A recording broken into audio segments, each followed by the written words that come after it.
We proceed and we start a new session, and our speaker, Valery Petrovich Chichkanov, member correspondent of Russian Academy of Sciences, advisor to the president of the Russian Academy of Sciences. Valery Petrovich, please, the keynote view, the topic of your keynote is recording thank in you progress. very much.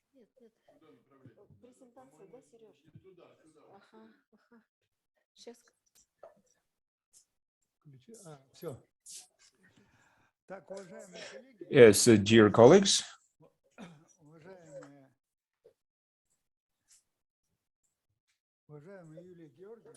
dear Yulia Georgievna, colleagues, what I wanted to say, well, first of all, I would like to thank the director of the institute. I would like to thank Irina Georgievna, because once I received a letter from her, and when I read it, and I saw that the approach was not only from a point of view of theory and psychology, but from the point of view of this female intuition. And I realized that I must come here. It would be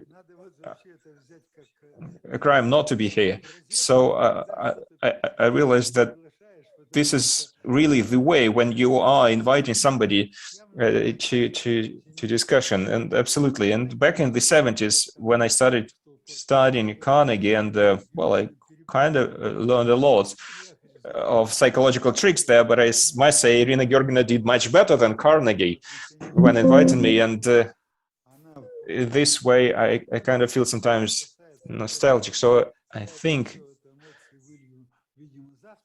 all the emotions, I'll share more emotions tomorrow during the second welcoming address. And right now I'll be talking closer to the topic of our today's discussion. It's just colleagues, the scale of the magnitude of the goals of the conference, and the goals that have been set by the organizers of this conference, and the organizers who have drafted the agenda of the program, those who have participated, those who have experience of preparing the large conferences and forums, they know that how difficult it is to have a truly creative approach to drafting the agenda of such an important forum. And what we have today is so great, and it really, I have so much respect to the assembly of these wonderful topics and keynotes. It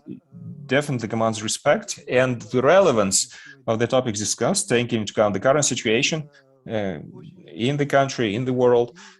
These topics are extremely relevant. So, and you know that quite recently, literally several days ago, St. Petersburg Economic Forum took place, and they were discussing under the title New World, New Opportunities. And so one of the topics discussed during the St. Petersburg Forum was new economic order.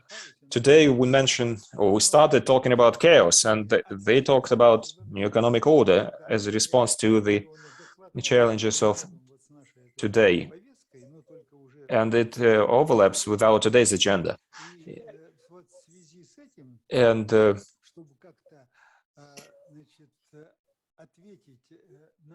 in order to try to answer to the title which is on the screen, well, what I would like to start with is to mention several episodes regarding the keynotes presented. Well, first of all, I'm greatly impressed by all the three keynotes, especially.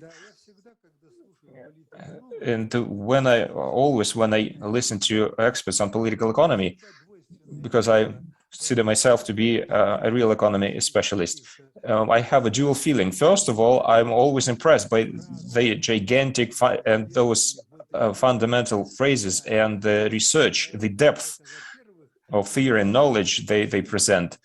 It is always impressive. And secondly, what they talk about, well, recently and maybe Mikhail Yurievich will confirm my words. So what we've heard are like new branches of political economy, new branches of economics. And some of them are completely new, some of them are reconstruction of the previously existing ones, or we see like an alliance between economics and other sciences. And recently we have elected 2 members of the academy, for example, Bodornov. He has a whole book written about a new area in economics, and the second member of Russian Academy of Science, Professor Sabateyev, I think he presents a very interesting merge, alliance of economic theory and mathematics, quantitative methods, which is rather interesting.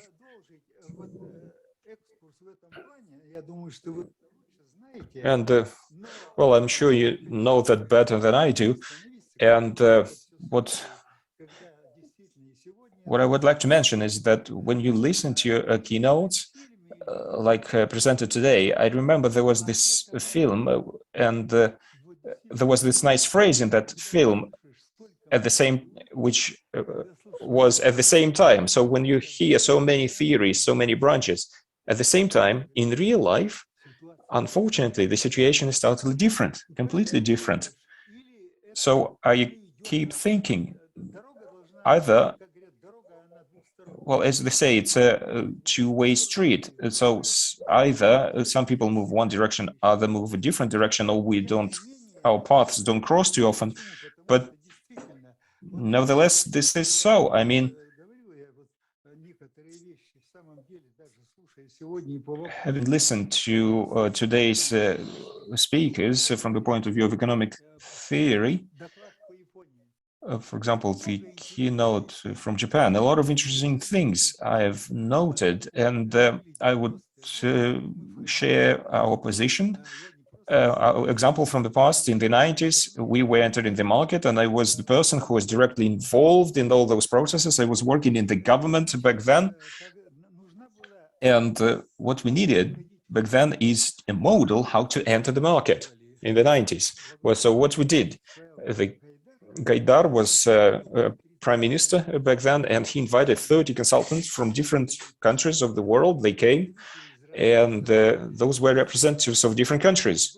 And after lengthy discussions, they presented to Boris Yeltsin, our countrymate, may he rest in peace, they presented 5 models, which they believe to be best in terms of entering the market. And so the reaction was astonishing from Boris Yeltsin. So he read that, and he said, well, the best one is the Japanese model, but unfortunately, we do not have many Japanese in Russia.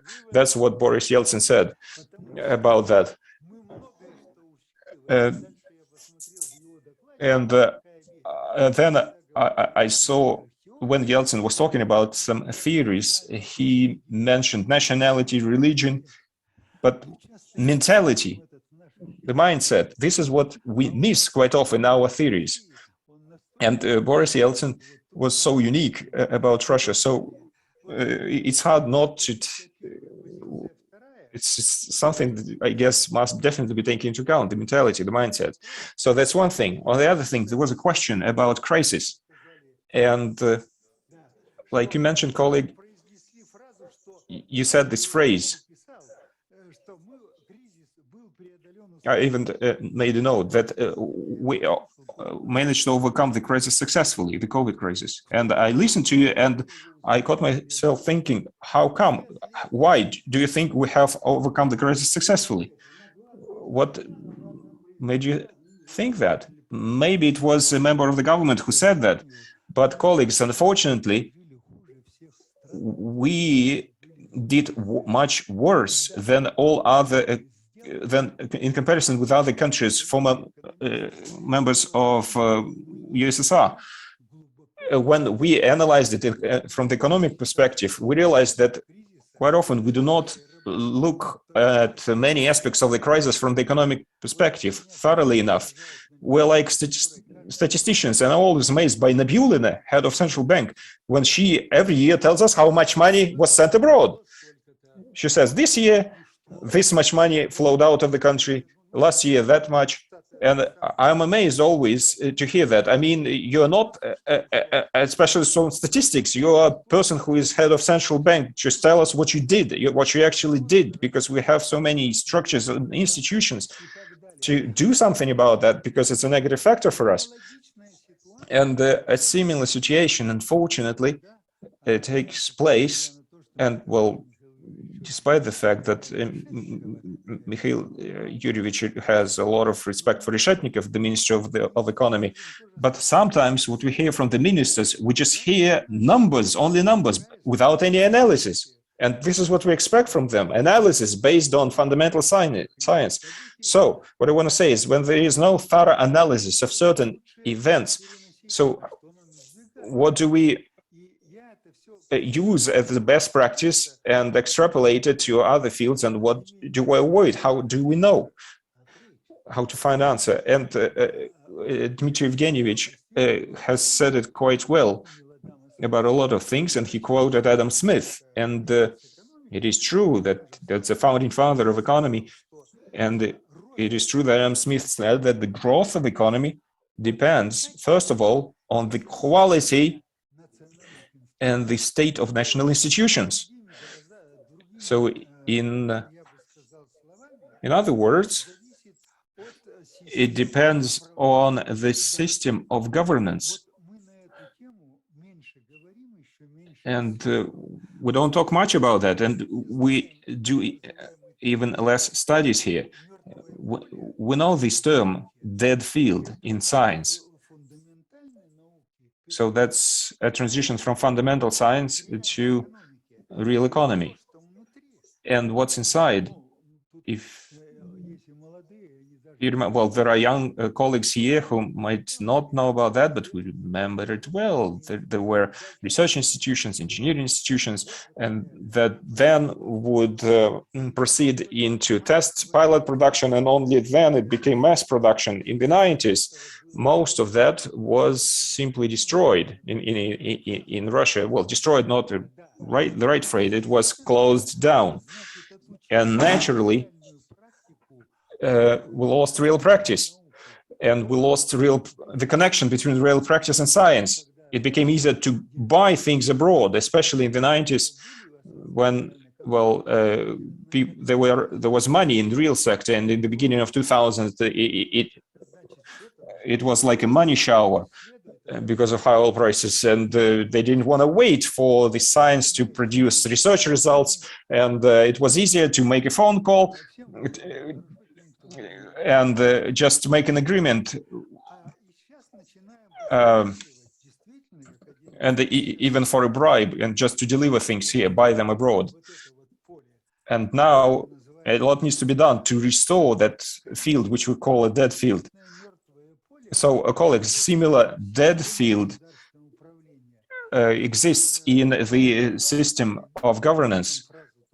And Viktor Evgenievich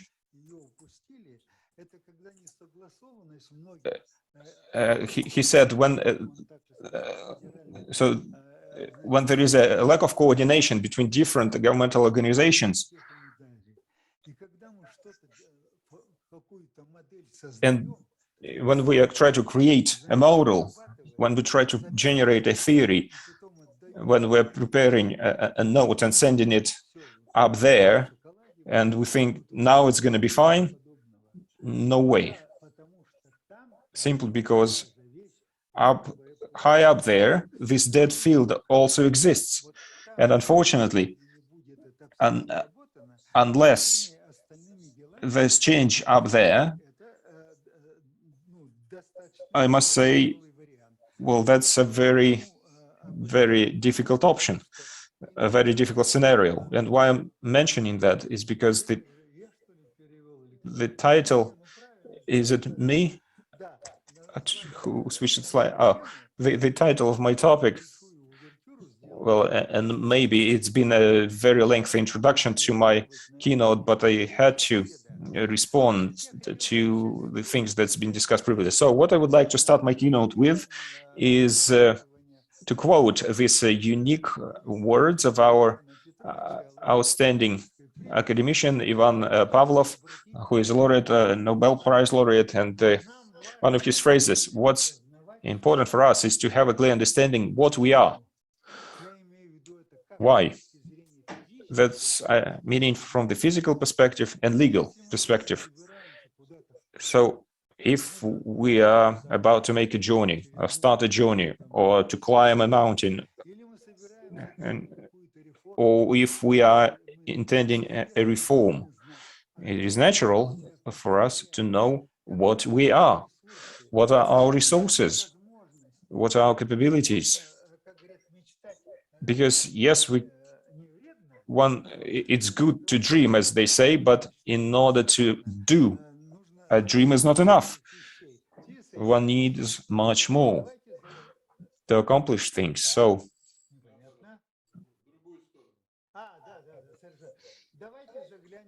let's look, try to see where we are and who we are.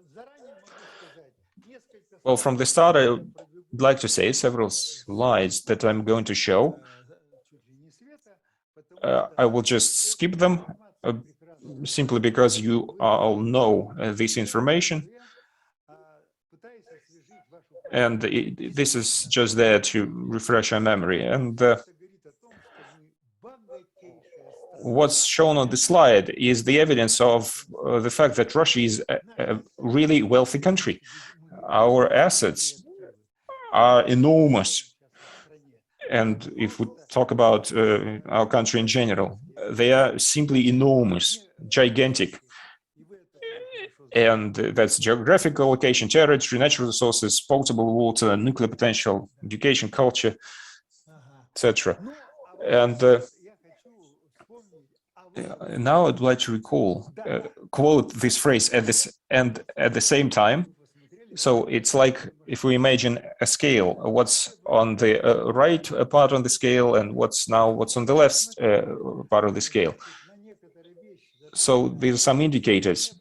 That's the place of Russia in the international rating among 210 countries. Average life expectancy, Russia ranks 90 in this ranking. We have so many reforms, so many things we do, but people continue dying. Central regions of Russia, they simply dying out. And well, thanks to region of the Caucasus, the demography keeps at least not going down.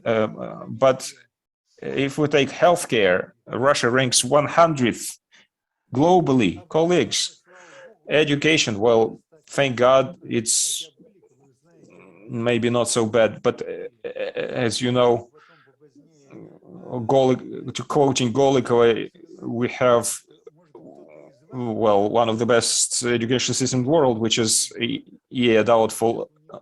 And recently there was this unique session in the State Duma. They talked about Bolognian process, but it was an extended session. They were discussing education in the country in general.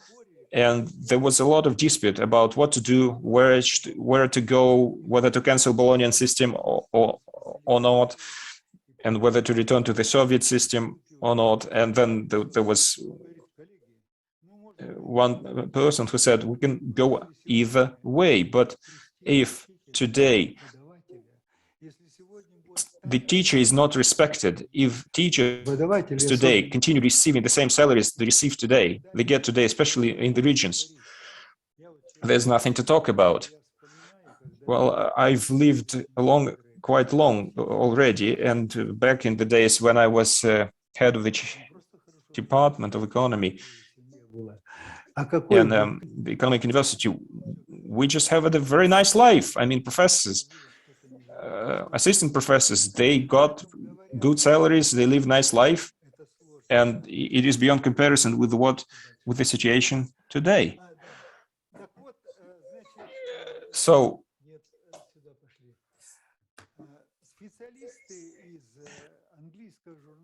specialists from the British journal Economist, they did a unique study among 110 countries to determine the quality of life. And they asked the question, in which country would you like to live? And the criteria they took, that's stability, personal safety, public life, climate, level of unemployment, level of income, health, life expectancy. So it turned out that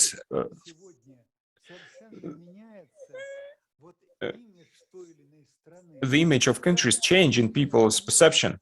Look, the United States, it ranks 13 in terms of quality of life and where people would want to live. And Ireland is at the top of the list. Ireland, Switzerland, then Norway, then Luxembourg, then Sweden, then Australia, then Iceland, then Italy, Denmark, Spain, and then the United States. And there is no Russia here.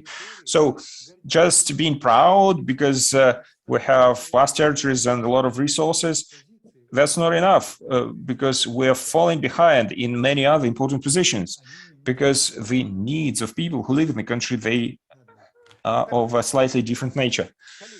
So, colleagues, because of that, it is natural that there is a question. Having these resources, well, and you know that recently we've celebrated 30 years of new Russia, and the gross domestic product in Russia has increased only 27% in 30 years, and only 30% in 30 years, whereas all other countries increased their GDP either twofold, and the developing countries, well, China increased it sevenfold, and we increased it only 30%. What's the reason?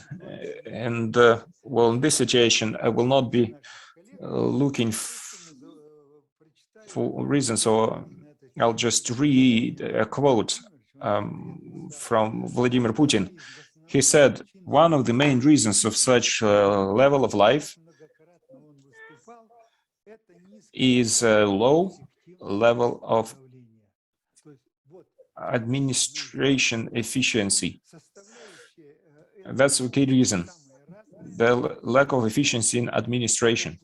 The components can be different, but as you well know, this situation, you know that the efficiency of the government administration is determined on the one hand by the achieving the goals which are formulated in the president orders and in other normative documents and other founding documents on strategic planning.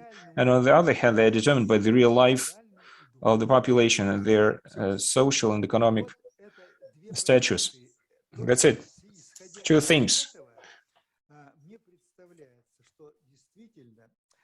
So based on that, I believe that the questions regarding the study of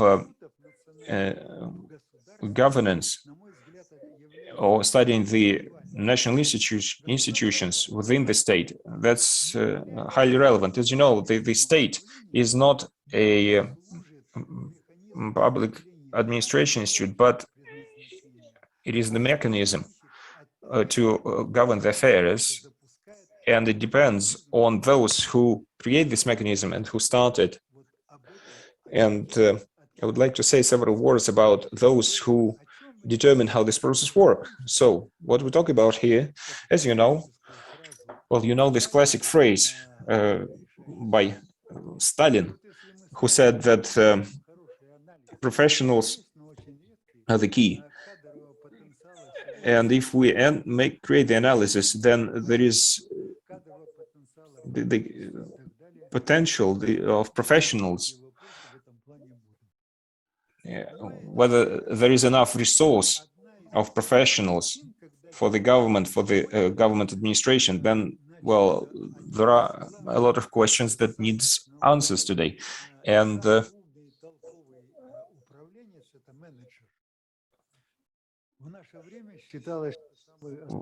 today,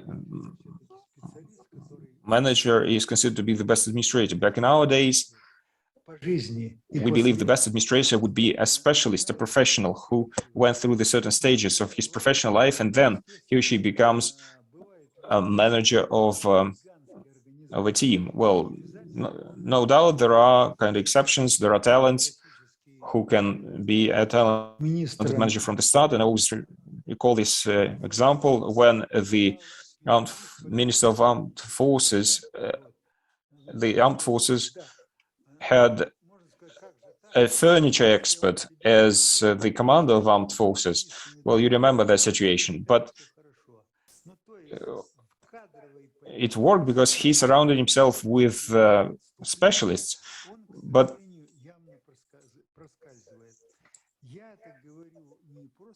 unfortunately, we do have the personnel, the specialist problem today. And for 3 years now, I've been the expert of the Presidential Committee on leading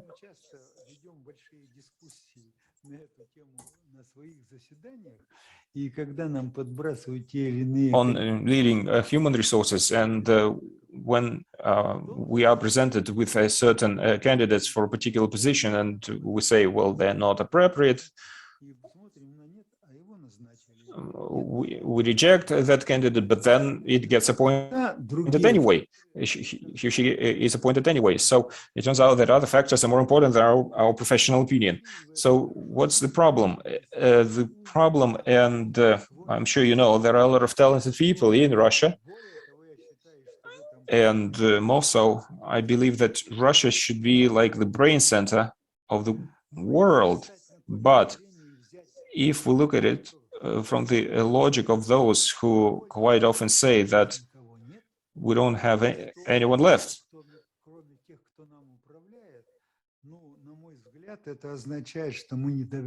then it simply means we don't trust in our own people. And more so, we abuse our own people by saying that. So the human resources policy determine or can give answers to many questions. And yes, Mikhail Yuryevich can create a brilliant theory, can give brilliant examples, and those can be taken to the Ministry of Economy. But there is no hope that those will be implemented. Simply because they have their own opinion about things. So what do we see today? This position is one of the key ones. Maybe you've seen the feature film called Bomb.